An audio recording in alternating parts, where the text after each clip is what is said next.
The Joe Rogan Experience. So, Gobekli Tepe, brother, if there is such a thing as an ancient conspiracy theory, it's this. So, I remember hearing Graham Hancock come on your show back in like 2015 or 2017, and he was talking about Gobekli Tepe. And at that time, he had shared that the site was only approximately 5% excavated. It's the first video on my channel. It's like August 2017. And I shared the details of it. These pillars dates back 11,600 years. It appears to be purposely buried at the same time of the Younger Dryas climate catastrophe. This is fascinating. And, excavations were continuing. So I'm like, okay, I'm going to backburn this topic of Gobekli Tepe for a little while, let them further their excavations, and I'll revisit this later when there's something new to share. So earlier this summer, I'm like, all right, let me revisit Gobekli Tepe and see what's new there. And I was astonished to learn that 5% figure was still the same. Have you heard this? Yeah, I've watched your videos on it. Yeah, YouTube channel, Bright Insight. Subscribe. It's Don't forget to shout in. undeniably strange. Your So- videos are undeniably strange. So here's some images where you could see what it kind of looks like along with this globalheritagefund.org story on it. So So it shows 5%, 5%. Right. And still. that figure is still the same as of 2023. I had there's a lady who does tours there and corroborated the 5% figure. And then there's a gentleman named Hugh Newman, who's an author and also leads tours. And he communicated with me that what they were going to do, and I couldn't believe this, they're going to defer a full-scale excavation for, quote, future generations with a 150-year estimated time frame for a full excavation of Gobekli Tepe. And I'm like, wait a second. Are you serious? Like, this makes no sense. We're talking about arguably not just the world's oldest ancient site, but arguably the most mysterious, because it's like you were just saying, it's not supposed to exist. Based on everything we were taught in school, it's supposed to be the Sumerians. And then you have the site of Gobekli Tepe, made up of sophisticated pillars and concentric circles. At least 5,000 years older. Yeah, that older than Yeah. almost 7,000 years older than Stonehenge, and Stonehenge is a mystery of itself. Right. So I start Googling and looking into the details. I'm like, this doesn't make any sense. How could they defer excavations for future generations when this may be the most important ancient site on Earth involving our mysterious lost ancient past? And so I started digging into this, and I couldn't believe what I found. So they were doing large-scale excavations, but that has since ceased. Just to clarify, they are still excavating Gobekli Tepe, but they have rolled and dialed back the large-scale excavations of the years prior, and they are focusing on conservation and tourism management of the site. And like I said, with a 150-year time frame, and I'm like, wait a second. I can't, and I have all the Could this screenshots in that be folder. Because of funding? Absolutely not. So not only have they never claimed that it's related to funding, but this is where things get bizarre, is that there's a Turkish conglomerate called the Doges Group, which consists of 250 companies within Turkey. It's a billion-dollar industry, and they're the ones that took over management and funding of the site back in 2017, and they announced this at all places, the World Economic Forum meeting in Davos. In 2016 is when they announced this partnership. Initial funding of $15 million. At that time, they set up the infrastructure for tourism. Roads, sidewalks, walkways, roofing platforms. And since then is when they dialed back the excavations.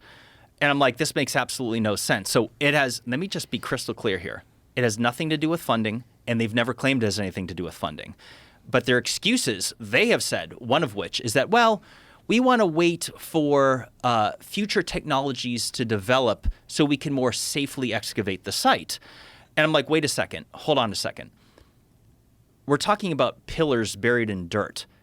It's 2024. Do not tell me that we do not have the technological capability To dig rocks up. to dig rocks up. What would be an alternative explanation? So, okay, this is where things get fun. Oh, boy. So, Rabbit hole, here we I go. love fun. I love a good rabbit hole. let me say a couple things before I get into it. One of which is that them saying that they're waiting for a future technology to develop to safely excavate the site, I'm like, what type of magical shovel or pressure water hose are we talking about here? Vacuum, a dirt vacuum. Right. And since they're saying that they're continuing to excavate the site today, yeah, Since they're saying they continue to excavate the site today, I'm like, well, which is it? Are you saying that you're doing so in unsafe methods? And I already know that's not the answer because there's been no issue with destructing the site from digging it up. It's not like they broke a pillar and like, oh, dang, wait a second, we need to walk this back. We're not doing things safely. Right. That's not the case here. So there are a few explanations here. Okay, here's what I want to hear. So one of which is that the most logical explanation, this is the less conspiratorial one, which is that it has to do with money. You have this Turkish conglomerate of people that are saturated with members of the World Economic Forum. For example, the CEO of the Doges Group is a longtime member of the World Economic Forum. That may backburn the World Economic Forum for a half a second. They're business people. They took over the site, and it's all about money now. Back in 2019, Gobekli Tepe had approximately 19,000 visitors yearly. Now it's at 500,000. Their focus, if nothing else, they're just trying to bring revenue in. It's all about money. Yeah, they don't care about excavating the rest of the site. If they spend 15 more million, it's not going to bring 15 more million in revenue. Right, and they just want their money back. Okay. Right. Okay. But I'm like, well, that makes sense. It does make sense. To weigh in on that real quick, it also the mystery plays. That site is probably the second most popular place on the planet with people like ourselves, and the more mystery is there, the more money. It's the more like we deal in mystery. So if they excavate everything and we know everything there is about that site and it's all super mundane and there's nothing cool about it anymore, that tit dries up and there's no milk but coming out. how could it ever stop being cool? I agree. It doesn't I make agree. any sense. I agree with that, but that one doesn't make any sense. that's a Zahi Hawass kind of thing. He's of the same opinion where I think a lot of the same things, happen in Egypt for the same reason. Zahi Hawass is quoted with saying that those New Age people, it doesn't matter what happens in Egypt. The New Age people, they come. It's about tourism. Ever since the Arab Spring, tourism in Egypt's been lower. So I think a lot of the same, we're going to talk in a minute about the hidden chamber in the pyramid that they've located and still haven't excavated for whatever fucking reason. I think that might be part of it. If you want to get super mundane and not conspiratorial, it's just a simple. The tourists keep coming while there's a mystery there. As soon as we open that up, it's just an empty chamber. I don't buy that. Me I think either. The mystery of the structures themselves that we have completely excavated is just so fascinating. So let me be clear on Gobekli Tepe. It's somewhere between 5 and 10% excavated. Which means that it says some archaeological sites that where only 10% or less have been uncovered. None of which date back anywhere near remotely as old as Gobekli Tepe. And so just to put this into perspective, Gobekli Tepe, according to Ground Penetrating Radar, consists of approximately 200 T-shaped pillars. Only 72 of them have been unearthed. And as of just a few years ago, they're dialing that back to fully excavate them, which again, the 150-year time frame. And I'm like, this is entirely unacceptable. There could be hidden answers about our lost ancient past waiting to be discovered on these pillars because all the pillars are trying to tell us some sort of story. They all have depictions, animals, all kinds of things on them. There's the shaman with the bag. Right. Which is very interesting. Right. We've seen that from the Sumerians. We've seen it in South America. The bag thing is very fascinating. It is. It's hotly debated. I'm sure. You could say maybe it's a tool bag. You could say maybe it's psychedelics he's got in that bag. Academics say it's just water. Water. It's a water bucket.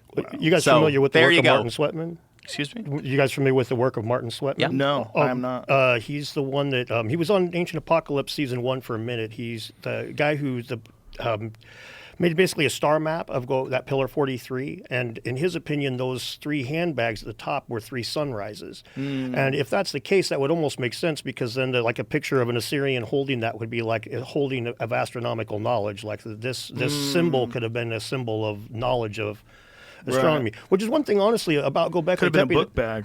It could have been a book bag. Right? It kind of makes sense. They probably had to travel around with their books. So here's the thing. That pillar, that's just one pillar out of 200. And here we are debating. We don't even know what it is. It's all conjecture. Pull that up, Jamie, so we can see what that pillar looks like. So this Gobekli Tepe situation is far more bizarre than we've described so far. I think the logical explanation, though, is that you have massive tourist revenue coming to see it as is. Why spend more money and excavate these things? I think that's the most. This is the pillar. I think that's the most logical explanation, but it could be more insidious than that, because So that's one pillar. That's pillar 43, the most debated one of them all, and there's approximately 128 more pillars that are still buried in the earth. What's that bird doing holding the earth?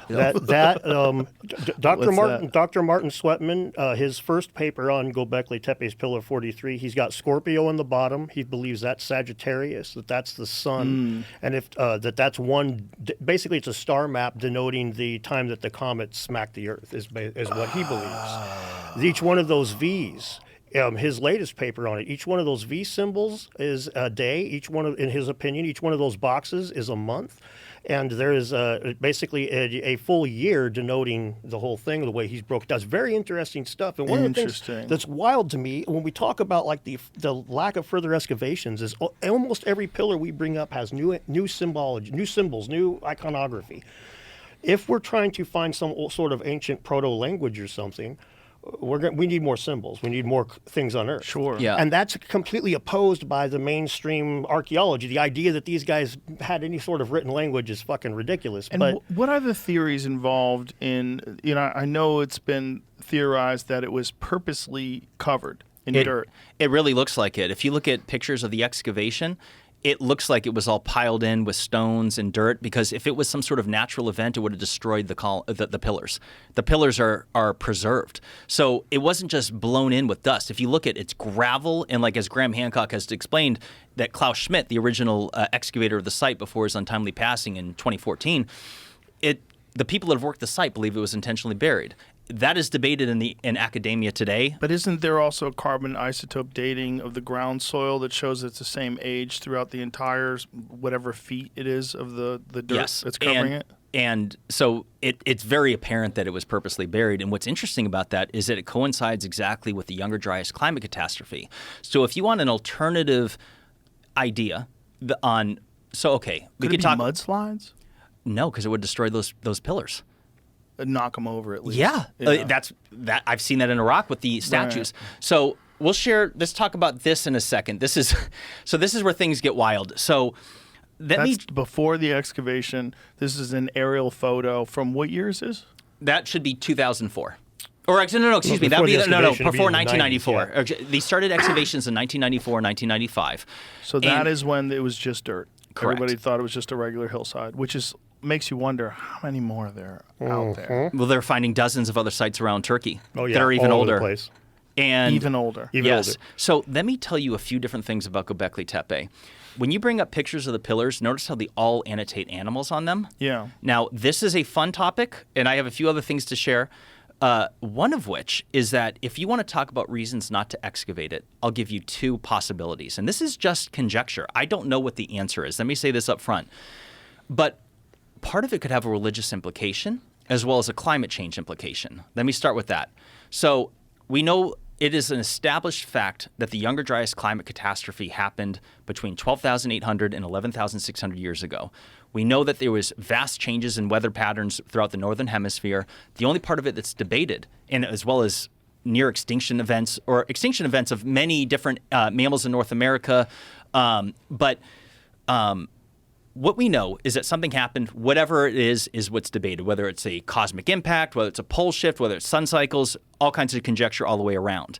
But when I mentioned the WEF, they are the biggest proponents of the man-made climate change narrative. They're the ones that want to get rid of gas-powered stoves. They want us to get rid of vehicles.